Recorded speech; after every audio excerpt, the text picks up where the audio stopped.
Good Thursday morning. Wow. It's cold, it's breezy, and it's cold. Hey, welcome to Ice Age TV, the morning conversations on my internal combustion engine age TV YouTube channel. For anybody that's new watching me, and I just every morning I get up and try to give ideas and thoughts and views, and not get too radical, because that can happen with conversations. But you see how green this grass is? That is just really pretty. I mean, think about this, the time of year, it's kind of amazing it's still as green as it is, but we really haven't had that cold of weather. Haven't had that cold of weather per se to change it yet. But it's so green, and that's something that I'm thinking to myself this morning. Boy, the green.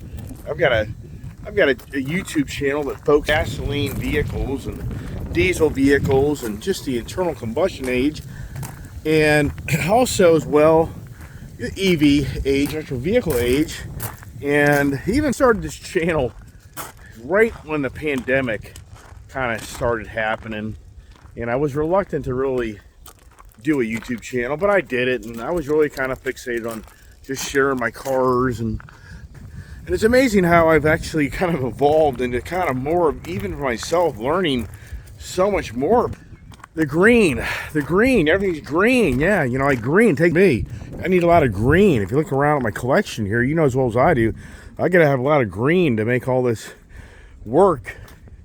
Otherwise, it all thins out, and so it's all about the green. You know, this truck right here, come on. The Coyote truck. And I'm getting different responses from people about ideas. And one gentleman's right. This 5.0 Coyote motor is a detuned motor. It's 400 horsepower. I'm blown away that this truck isn't like 460, 470. I mean, you can definitely tune it and supercharge it. A lot of things you can do. But I'm just amazed it's only 400 horsepower. It feels more than that. But I think to myself, this is a 4,600 pound truck. And that Bronco over there is, what, 4,600 pounds? And it's 400 horsepower. And it's supposed to be the Mr. Badass twin turbo fast goat of the all time, right? So anyways, this truck's really badass. I really do like it.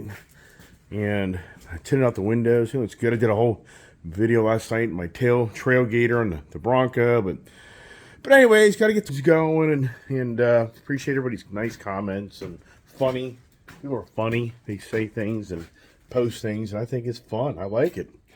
So, these dogs already been a pain in the butt this morning. Disappeared on me, and that's not good. I had to yell for him to get him in, so have a little bit of a different attitude, because I had to give him my attitude, right? Boy, it's cold. It's cold up here. Yeah, I mean, if you live by the green agenda rules, I don't turn that on. I just stay up here and freeze my tail off. Yeah, the green agenda, you know, for me, as an individual, I've got a YouTube channel, and my desire is not to make it a political channel, but at the same time, I feel like it's all about politics. I mean, when it comes to our cars these days, it's political, because we're truly, the Ice Age is truly being challenged more than ever in so many aspects to our livelihood, and so for me, I just think, wow, even for myself, you know something, I have hearing aids, and I have severe hearing loss. My brother is 85% deaf. That was very challenging for him. You know, people may not believe this, but when I was very young, I had very hard time pronouncing words correctly. And even to this day, because of my hearing, I don't hear things in the tones that you hear, so I mispronounce words. And that was very challenging. I was very young. I had to actually have a little bit of speech therapy, believe it or not. And I was very shy because I was intimidated because I couldn't hear very well. And we didn't know this stuff. Like back when my brother was born, my parents didn't even know that my brother was borderline deaf. And that's been extremely challenging for my brother throughout his life. And, you know, as everybody knows, so for my brother, he's an incredibly hardworking person that he'd give you his shirt.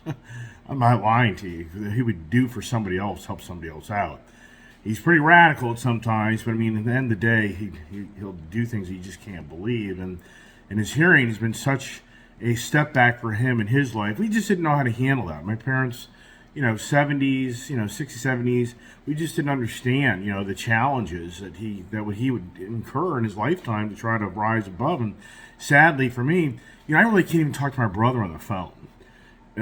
Just talking to my brother in front of me is how we communicate because he read my lips. But talking to him on the phone, forget it. You have to text. So my brother and I, the communication of my brother and I has been very limited when we're not face to face because he can't hear, he can't understand. The texting opened up the door for a lot of things. So that helped him substantially. So very challenging. The only reason I bring that up is because for me, sometimes I mispronounce words and say something, and it's just because of I have hearing. It's in my dad's gene line. My dad's severe hearing. My other sister, my one sister, not as bad. So just in the genes. So sometimes I say things, and people are like, my dad pronounces words, and my brother pronounces words, and and it's like, and I know they just can't hear. They don't hear how other people pronounce it. So and it's kind of funny, but at the same time, So anyways, back to the green agenda, which it's even for me having this YouTube channel, I'm learning so much more. Even for me to try to bring content to others. And here's the thing.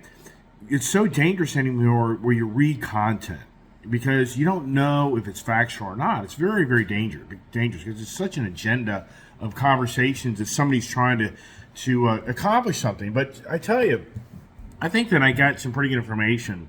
And what's really intriguing, it's all about Elon Musk, Twitter, and Elon Musk and Tesla. And the reason I bring up Elon Musk is because he's part of the guy that really created the electric vehicle market.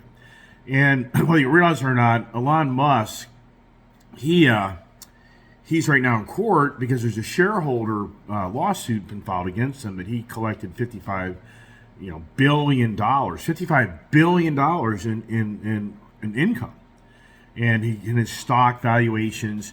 And so right now it's Elon Musk. The guy's incredibly smart, and the plaintiff is an attorney, and he's got Musk on the seat, and he's asking questions, and Elon Musk is taking upon himself to testify on his behalf. And so they're challenging him on his business tactics, his behaviors, and how they feel that he buddied up with the board members to sweeten his pay package, and they set these levels of earnings and gross profits and gross sales, and he would be rewarded. Basically, what it said is, in so many words, if he could get the Tesla brand to be worth $650 billion, then he would be rewarded like $55 billion. So that was basically that's the argument.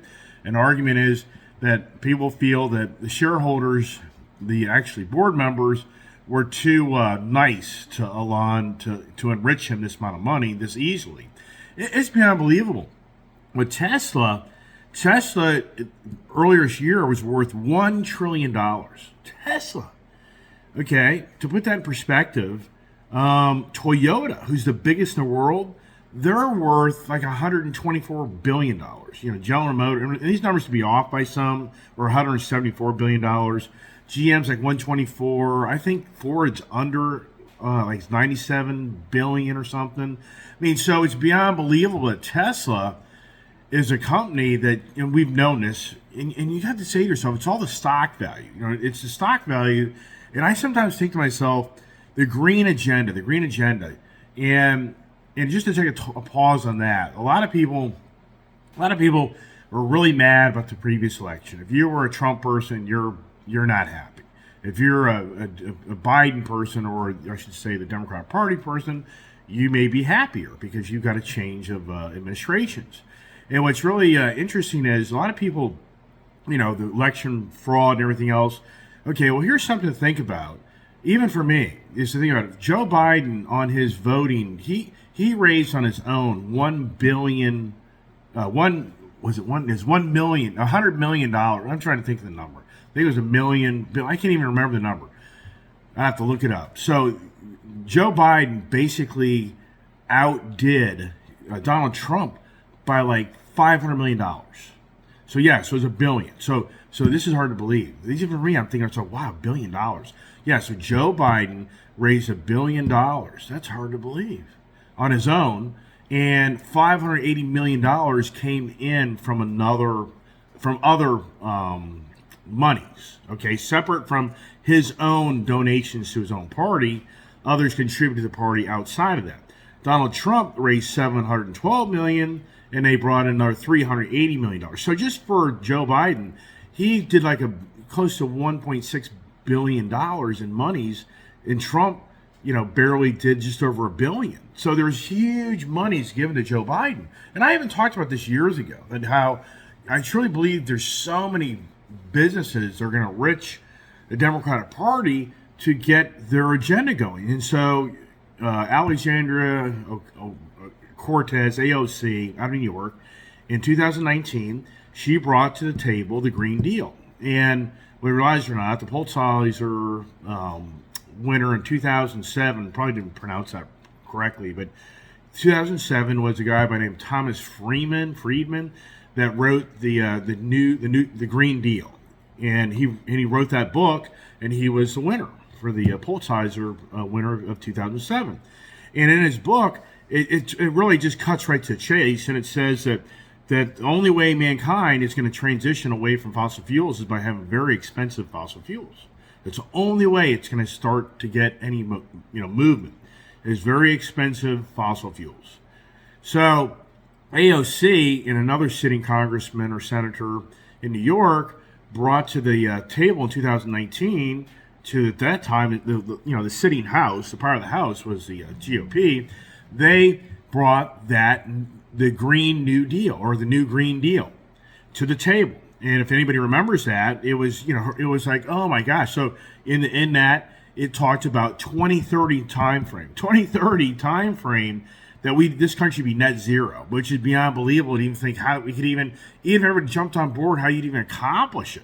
So that was their first number one thing that wasn't even really realistic. Second thing is, they already showed a $50 trillion to $91 trillion expense of the government to even be able to accomplish this, which just means that you and I are paying a ton of money to the government trying to make it happen. So that bill was kicked to the curb. Mitch McConnell, why is Mitch McConnell being reelected to be House of GOP? Wow, talk about just people that stay in power forever. Wow, change, really? How much change did you get? The routine? Yeah, the routine. Who's in power? Who's on first? So AOC, they didn't even get the vote to the floor, basically. It just got kicked to the curb. So now you go to our sitting president, Biden. He has the new, the Clean Energy Act for America. So that's a new bill that was just brought to the table. And Biden's actually a little more conservative. He's saying 2050 timeline of net zero. And their projection is 1.9 trillion to 5 trillion on the private side to pull this off to get net zero by 2050. Okay, so back to, so what I'm trying to convey to you is, more than ever, the green agenda has gotten huge traction because the people voted in the powers to be that want more change of a greener agenda for this country. I mean, if anybody doesn't believe that, then, well, why was there $1.6 billion contributed to Joe Biden versus there was just barely $1 billion sent to Trump? And I know we can all go down the election fraud and everything else. I ain't going down that rabbit hole. So here's the thing. For Elon Musk, he was one of the first companies back like in 2010 that got a huge grant from the federal government to start Tesla. All right, so Elon was the early days the guy getting the electric vehicle into the market and getting people to buy electric vehicles, which that's what the government wants. That's what Obama's administration wanted. They supported the green agenda movement back in his time. So it started way back in 2008, 9, 10. And so you have to think to yourself, Tesla is such a high value company, but where's the money coming from?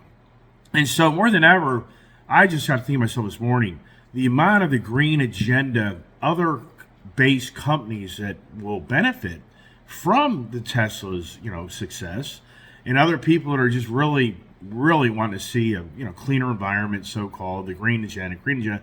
So people, I think, have contributed money to Tesla in droves like no other company, because they so want to support this Tesla green agenda, accomplishment.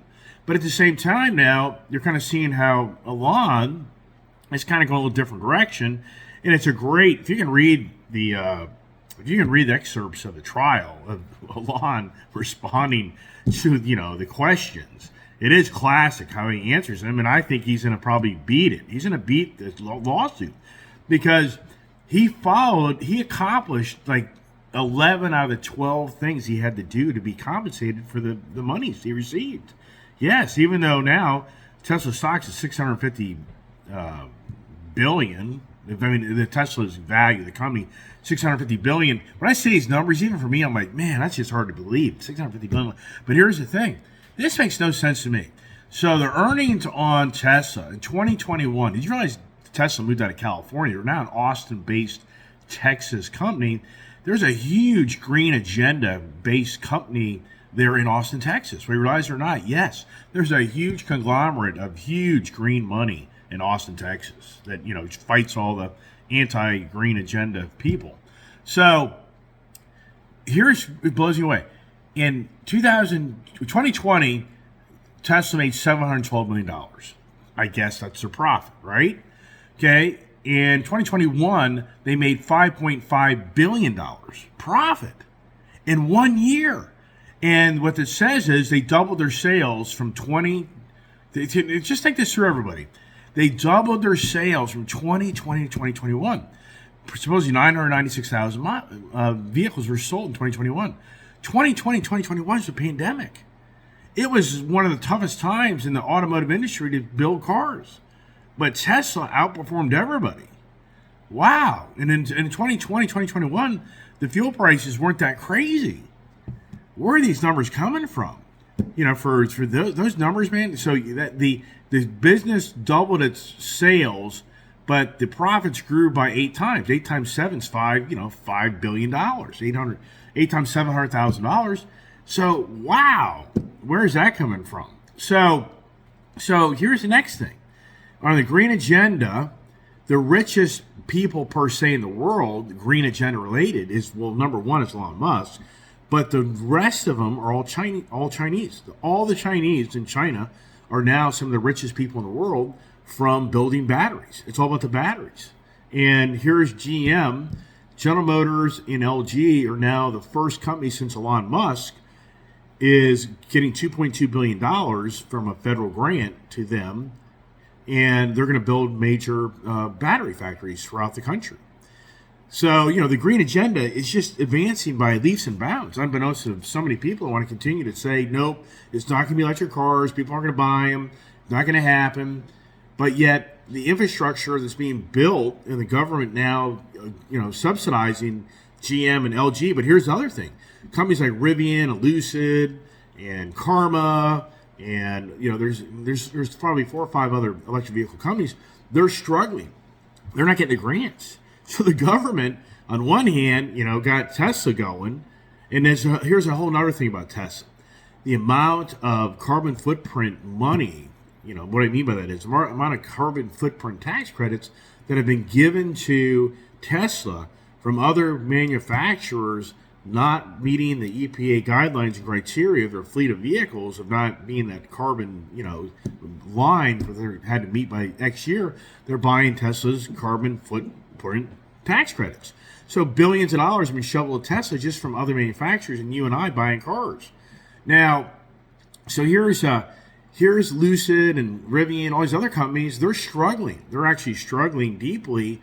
Borderline may not make it because they're not getting any federal government assistance. They're not getting any of that free green money. So, which that's kind of the eye opener. It's like, yeah, they're just not self-sufficient because people just don't want them. People aren't buying them.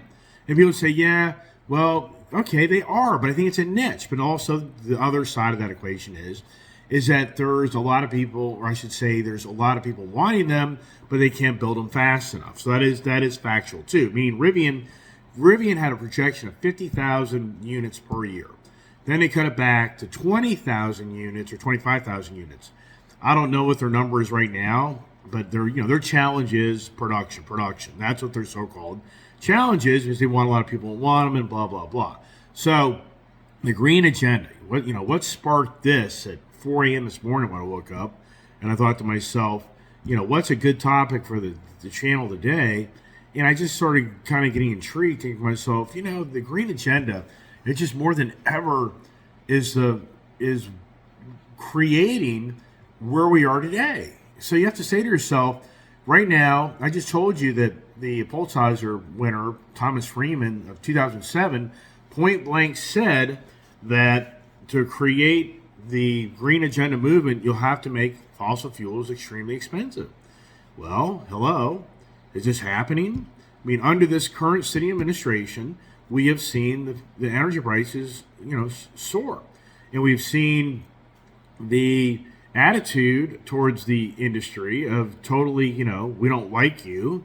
And yeah, I mean, it's been a very negative tone to the industry. On AOC's Green New Deal 2019, in that was a 60 to 70% wealth tax to help pay for the green agenda. So the reason I'm talking about this is it's so hard to read the markets right now. It really is to me. On one side, you're hearing how the retail market's not doing great because you hear Target's numbers, but then on the other side, you read articles about how the retail sector is very strong, and that actually the Fed is going to have to raise probably the Fed's not happy. People aren't slowing down. Yes, the Fed is getting even more concerned because people are not really radically pulling back. So, even though, it's just unbelievable how many YouTube channel guys, it's every day, of how the country's going to be done tomorrow. The used car market will be done tomorrow. Car dealerships will be done tomorrow. I hear this day in, day out. It's like, oh my gosh. And I certainly hope that my channel doesn't radiate that type of constant, the country will be broke tomorrow. No, I'm just trying to share information, helping other people like me just think to yourselves, this just makes no sense on the news today on one conversation, but the other conversations, it's the opposite. So it's like it's a neutral message. You didn't really gain any information, because for me, when I read that the retail sector market is actually healthier and better than what they predicted, okay, but yet Target was posting last week that it's in dire circumstances, but then you're now hearing the Fed saying that they're not happy how people aren't slowing down, but you're hearing people say that everybody stopped buying houses and cars, and the list goes on and on and on. So it's just so many mixed messages. Then the stock market is staying reasonably healthy, considering if everything's so factual. So here's the point. The green agenda is making everything more expensive. But is this country really not dire straits where it can't afford it? But here's the thing. Here's Amazon. Amazon just announced they're going to lay off 10,000 of their corporate, the white-collar force. Wow. We just heard the other day about Meta, laying off like 10% of their workforce. You can just start going down the tech sector, and you just start hearing story after story. But then at the same time, the stock market still feels like things are very strong and healthy. But yet at the same time, we all know you're paying so much more money for food and energy, the basics of your life, but everything to a degree is not that bad, but it is. Wow. And now electric cars, from what I'm experiencing at the Ford dealerships, people aren't even wanting to really buy one right now. The green agenda, once again, I could spend all more long talking about the green agenda, which I already, for the most part, have. And that's just because I'm just trying to learn for myself in more depth of what's going on in our country. And it's all about politics. And what's really interesting is we just witnessed the midterm elections, and it really does seem that half the people in the country, and it's a general, vague, it's a statement that, for me, even as I say it, because it's electoral college.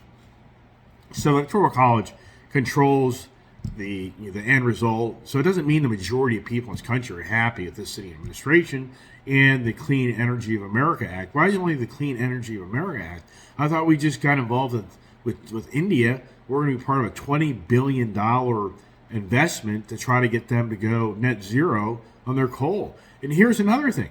China apparently is building more fired plants than any other, energy plant. They're not really staying in the ball game.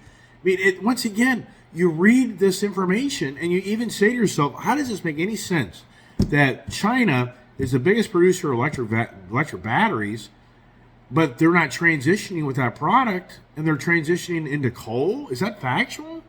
To the point where they're building more coal-fired energy plants? I don't know. I mean, sincerely, that's what you read. Is it factual? I don't know. I mean, there's speculation now that China has its massive amounts of coal, massive, and so there's speculation that China wants to be on its own world dependence, own independence of energy.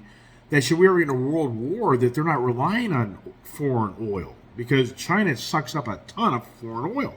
Yeah, majority of their oil is imported, so they're not a big oil producer; they're a big coal producer. So speculation is that they're trying to transition away from oil so that they can actually run off of coal should we ever get in a world war with them. Because right now, one of the key channels of where they get oil from, if we ever blockaded it or did any disruption, it would totally shut down the oil flow into their country, and Russia can't really get them what they want at this time, even though they're working on that. So there's a whole other, theory as China positioned itself to go at war with us one day. So they're not reliant on oil, and they're reliant on coal, and they don't really give a crap about the green agenda because they're making a ton of money off of us catering to the green agenda. Because part of the green agenda deal is social justice. Yes, that's a whole nother conversation that's part of this green agenda of how the social welfare for others and social justice for all the people from the economic hardships that come from fossil fuels and the dirty and the pollution. There's so much more in depth to that. But for you and I that watch my channel, that like the ICE vehicles and love the exhaust note and the engines and everything else, more than ever, this is trying to be taken away from us, more than ever, and anybody that's watching this channel in our city lifetime. And it's gaining momentum. And the people are speaking. It sounds as if the people in the country are content with higher energy. And for me, it's going to be really interesting over the next few months what starts to play out with this Russia-Ukraine war and with the sanctions on Russia. And does the oil market really even get worse? I mean, are we going to the first quarter of next year? Are we back to that $5 gas? Are we at $7, $8 diesel fuel? And you have to ask yourself, just how much longer can you continue to have to pay the price? And that was something they talked about in electric vehicles. Is a lot of these electric vehicle manufacturers, one thing they figured out is they can raise their prices, and people are paying it. Ford's done it in the Ford F-150 truck. The truck that I've ordered, I'm going to have a locked-in pricing on that truck. Next year, that F-150 truck that I'll get will be $10,000 more, if not $12,000 more. So I can buy that truck and just park in my driveway, and not only maybe I get the ADM, more money out of the truck, but just the guy goes to buy one, he'll pay 10, 12 grand for the same truck. So I could make 10, 12 grand easily off that truck, even after me paying tax on it. I could make 20 or 30 grand maybe off that truck. Right, I don't know. So the green agenda. Yeah, I was seeing myself this morning, my grass. How much does it cost you to have a nice, pretty green lawn? That's actually kind of how I was going to start my conversation. Think about the amount of money that this country spends on landscaping. And, I mean, in hindsight, when I was younger, I probably would have been a landscaper. I just about went that direction because I love working outside. And I think I would have evolved into a landscaping company and, maintenance company. And I would have evolved into having contracts of commercial properties. And, that's huge money for anybody out there. That ain't going to go away. In fact, you ever heard of Graze? Graze, Graze. That's a company. Actually, I put some money into them. It's a pretty cool idea. They have electric lawnmowers.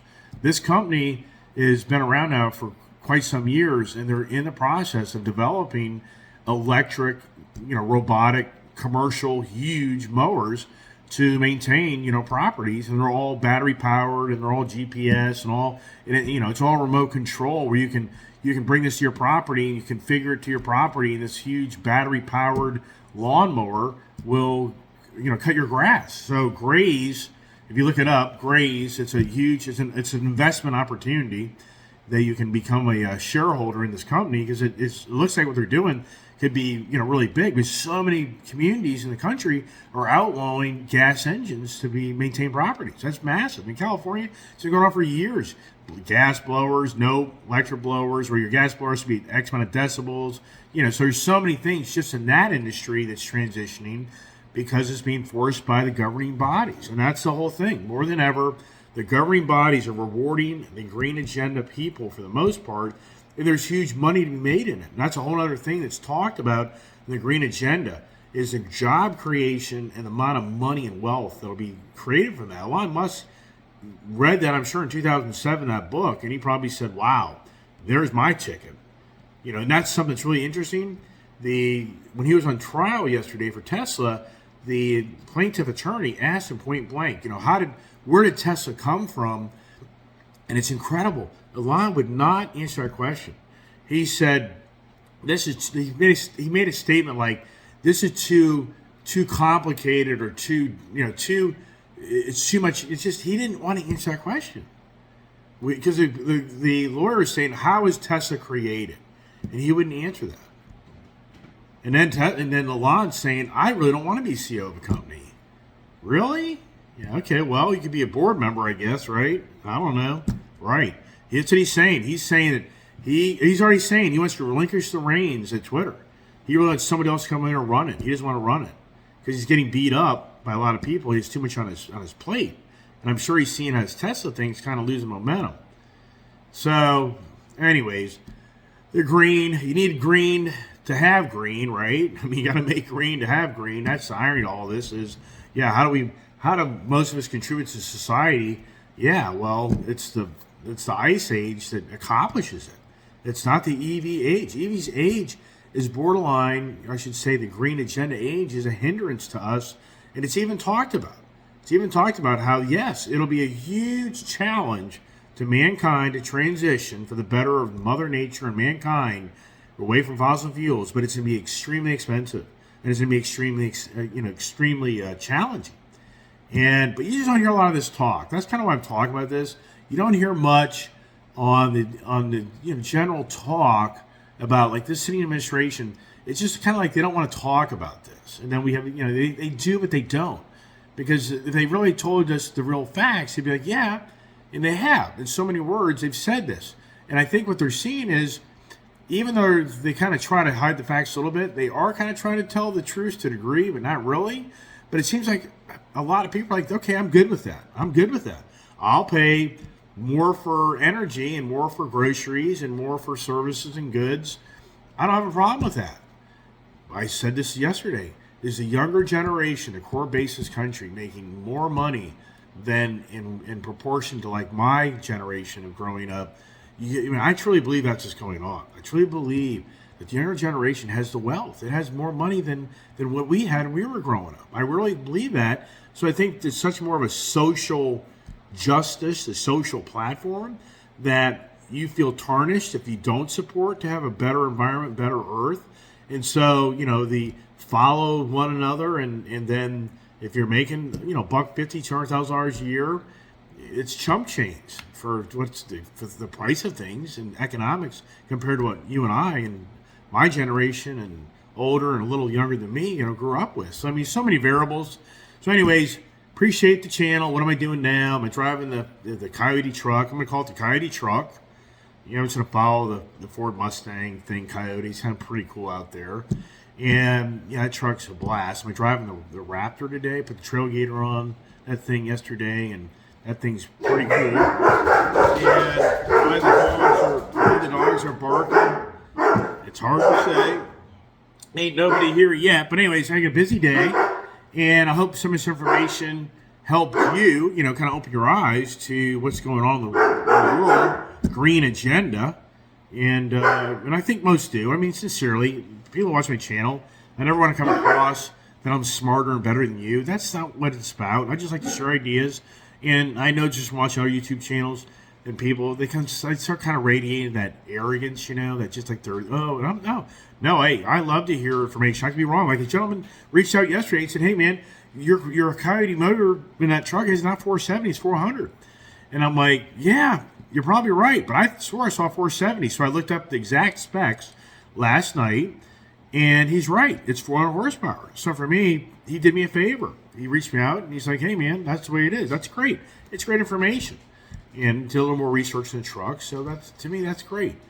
I don't have all the answers. I do not want to ever come across my YouTube channel that, you know, I'm the professor of your day, and you got to live the life that I tell you how to live, but I don't, right?